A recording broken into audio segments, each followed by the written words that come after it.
Hello. हाँ ma'am, हम चड्ढी लाल यादव बोल रहे हैं चोलीपुर से। तोरा मांग चोली पे तेरा घाती आवा। अरे मार तोर मांग धोवो, तोर मांग में कोयला धरो रे घाती कही की तोरे चाडी फाटो। ओ सुनिए मैम ना, आपके घर पे पता लग रहा है कि गैस खत्म हो गया, खाना नहीं मिल रहा है खाने के लिए। चिड़ैबा तू ओसे का हमार बमला लकड़ी बिन के लिए आवेला ओई पानी के खाना बन रहा हमर गैस चोरा गइल बा। आज जो गैस आया है, जो भारत में एक जहाज गैस जो आया है, वही गैस हम लोगों के पास है। जहाज ले आएगा है। हम लोग पहुंचा रहे हैं, जिसके घर पे गैस नहीं उसके घर पे हम लोग पहुंचा रहे हैं। ये तो हमारे घर पहुंचा दे बाबू आए बाबू अरे केकरा से बतिया गैस के बारे में बता। Hello hello. हाँ मैम, तो यदि आपको गैस चाहिए तो आप अपना लोकेशन मोबाइल नंबर पे भेज दीजिए, हम लोग वहाँ पहुँचा देंगे। हेलो। हाँ, जो गैस का जो गाड़ी आई है लुसेको बड़ी सी गाड़ी जो सुना हो ठीक बा लुसेको लुसेकन का के अपने भातार को गरम गरम रोटी खिलाने के लिए आराम रहेगा, गैस रहेगा तो ना। हां दिया भात दाज ले ले बा कौन कर दो कल गैस ऐसे बोलना सरे। पहले आवत रहे रातियों के 12 बजे मछली हम तार के खा लेत रहे, अब तो नहीं के हो पावत। इसी नमक लोकेशन पे हम लोग गैस लेकर पहुंच रहे हैं। आवा सुनो पहले गाड़ी से ना हेलो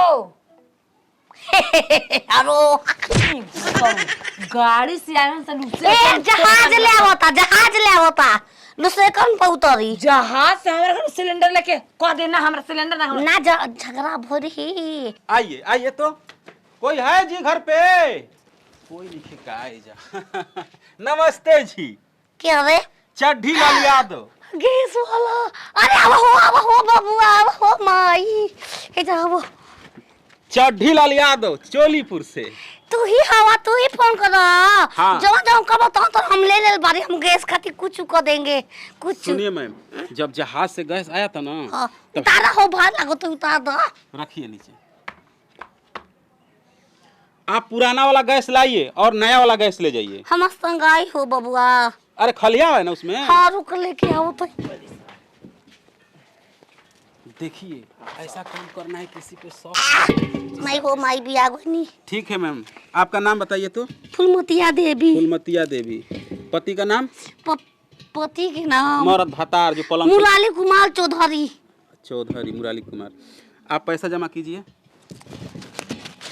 होइला फिर से होइला कम होई तो अपना के बेच में कह लिहा। हाँ ठीक है, 3000 है। ठीक है। हाय महगे हा। हाँ हाँ ठीक है, ठीक है मैम, अपना गैस ले लीजिए। हाउ हा कौन हा? हां ये है के हम हवे है के तो धैनी हा। लीजिए मैम। ठीक है मैम, तो हम चलते हैं। कोई दिक्कत होगा तो नंबर पे कॉल कीजिए, जो नंबर दिया है। उहे हाउ हो कौन हमले कौन धनी तो मारवा चाह दे कला। ये है मैम आपका। ये है आप देखिए रचना रही पहा चाह के भोजनालय अपना बनेंगे। ध्यान दीजिएगा, अपने फेस पर ध्यान दीजिए। गैस के चक्कर में पड़िए गोबर। अरे हम का कही खाना बनावा पूरा गांव तो जरते रे मुंह जर के करिया ठीक है, गो। Bye bye. Bye love you take care. आ ये बड़ी बारी इधर से आदमी समाज चलता लेन देन क्यों शौक करेगा पूरा उपास से बेचाऊं। नतिया के बेटा जहिया से गैस खत्म भइल बताइए से खाइला बिना हम टूट गइल बानी। अयो माइलो चौका पर अयो बाबू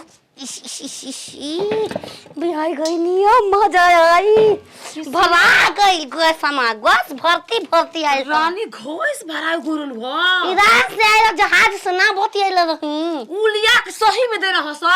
अब का दमड़ी के कमाल हो। अरे हमार रानी खाइला बिना टूट गइल सही में चलो आग जोरा जोरा जोरा रुको तुरंत सिलेंडर एकदम टप पर ना बारा चट में सब्जी भात बना के खियाई। सब्जी भात बाप टंगात नहीं खेनो रे बाहर तबे न चल। बाप रे बाप भूख के मारे नतिया के बेटा हमार गोड़ में कपकपी ध लेले बाटे खाइला बिना सिलेंडर जइया। देखिए फाते मौत कैसे निकलेला होइलवा निकाल लेवा। सील पेक बा सब गांव कहेला कि पागल हिय पागल है के वो घटिया कोइले रोकर मुछ में आग लगाओ। भोसरो के ना कहेला पूरा गांव कहेला। बार बार देख ला जब कबे मन जबे खाना बन फिर फोन कर फिर खा दे के 4 गांव से हाड़ी उठा के भातवा तो कच्चू बा अरे निकलो त मैं को तानी गुलो ता जाए तो अब खाना बनाए में दिक्कत गिल का फूको तक धधक जाई हराम जाई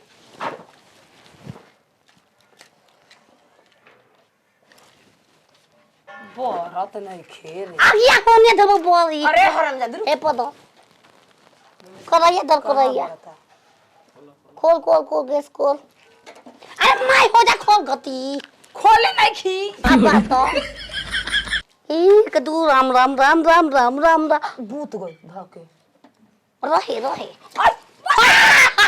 अरे भरा गया रे भरा गया रे भरा गया रे गैस मिल गया हो गैस मिल गया कहां बरता भूसड़ो अबे भरा रे न रे रारी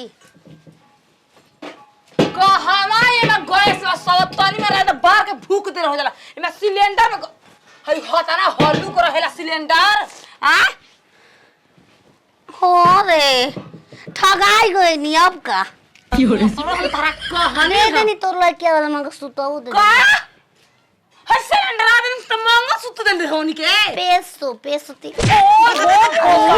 हम का करे का करा का हो गई आई ना वो सब पैसा लेके चल गए ना सिलेंडर गाली दे देना साला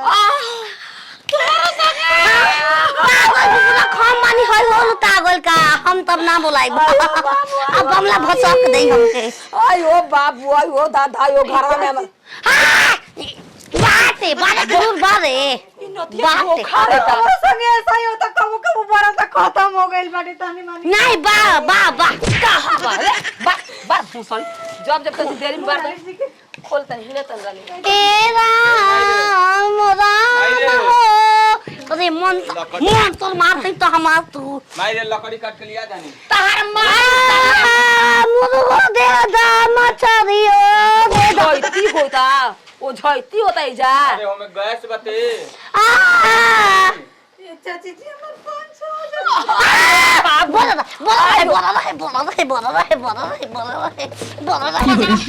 केम कहा त फोन आइ रहला सब हम सिलेंडर लेके अपन जहाज से आइला से हम चल गने को बात पता हुआ सिलेंडर दे के खाली एकर मगज तड़ा पैसा वाले के गइना सा अरे हटा है करो बोल भाई हमरे छोले पहले ना लाटे अरे आजकल फ्रॉड चलता हो हा गोलू ताइले न बिया फोन आइला तबे समझैने के रानी गाड़ी से आवे न सब गाड़ी से जहाज से ना आइल रतिया का गजरा पैसा देलो ना हां ले जवन के देबे खातिर हां देले नहीं ओ दे देनी दीदी जी अरे 5000 रुपया तोड़ के देले नहीं रे हां अयो दादा मोटे को आदमी आइल घरे न हां उ जानतिया मोट पतर भसल गल हो होला तो ओकरा मार दिल में लकावा तीन बार न सा आ कटे नहीं दूगो हमार तू कैसन मिले कहां रहली है हम लखले न बाली ओगु करे फोन आइल तो कनी हरे कि नारानी गाड़ी से आन से जहाज से ना हो हम बारो ना बोल अरे पता करे ललावा जेने घरी बोल तक नहीं ओइ घरी कोरिया चढ़ा दो